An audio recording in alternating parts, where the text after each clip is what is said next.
मारगांव की कन्या की मां खत्म हो गई, पिता थे। पिताजी ने दूसरी शादी कर ली।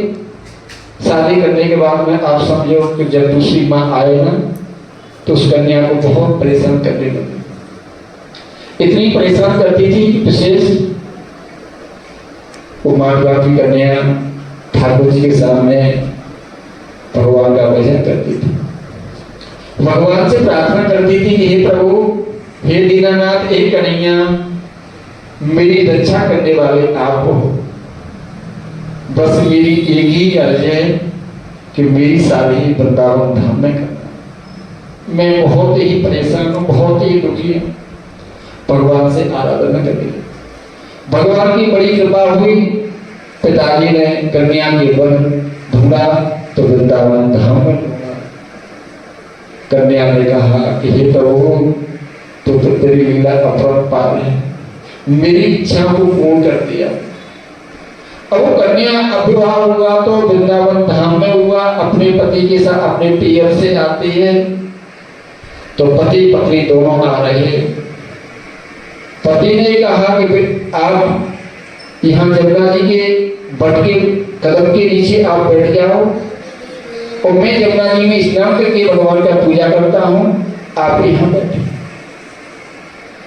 ब्रजवासी अपनी बहू को, अपनी पत्नी को कदम के पास बैठा गया और ब्रजवासी स्नान करने गया जमुना जी के किनारे, जमुना मैया में।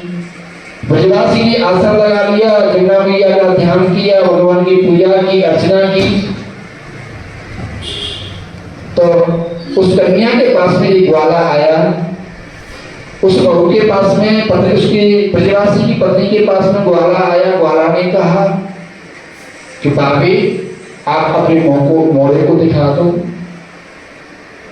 ब्रजवासी की पत्नी ने कहा, आप कौन हो, तुम मेरे मोड़े को दिखेंगे? मैं नहीं दिखाऊंगा। नहीं भाभी, आप दिखा दो। बार बार जिद करने लगा, नहीं दिखा दो, नहीं दिखाऊंगा। उस ग्वाले ने लेके उसकी मोड़ के पल्लू को खोल गया। इतनी देर में ब्रजवासी आया और ब्रजवासी से कहने लगी कि न जाने ऐसा एक ग्वाला आया था, उसने बार बार मेरे से कह रहा था आप अपने मुंह के पल्लू को दिखा दो, मोड़े को दिखा दो। मैं उससे मना कर रही थी, नहीं दिखाऊंगी, नहीं दिखाऊंगी। उसने मेरे जबरदस्ती से मोड़े मुंह को पल्लू को खोल के और चला गया। वो अंतर्यामी हो गया। ब्रजवासी आया। ब्रजवासी कहने लगा कि ऐसा माई का लाल कौन है, मेरी बहू की मोड़े के पल्लू को खोल के गया है, कौन देखेगा?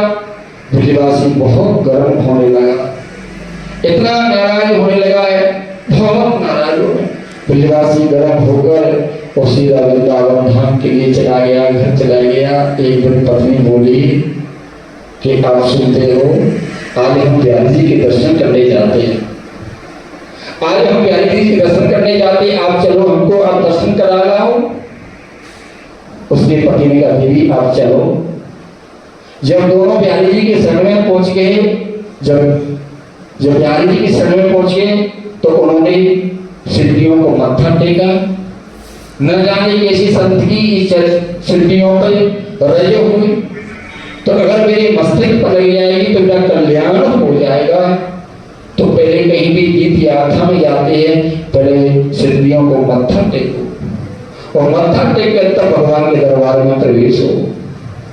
जब भगवान ज्ञानी बहन के दरबार में प्रवेश हो गया, हमारे बिहारी जी के दरबार में पहुंच गया, बड़े आनंद से पहुंच गया। हमारे बिहारी जी के जब पर्दाएं लगे थे, बिहारी जी के पट लगे थे, बार बार खुलते, बार बार बंद हो जाते हैं। तो भगवान के पट लगे थे, प्रभु से आराधना करने लगा कि हे राधा रानी, एक कन्हैया ने श्याम सुंदर दर्शन तो दे देने, नहीं दर्शन तो दे दे।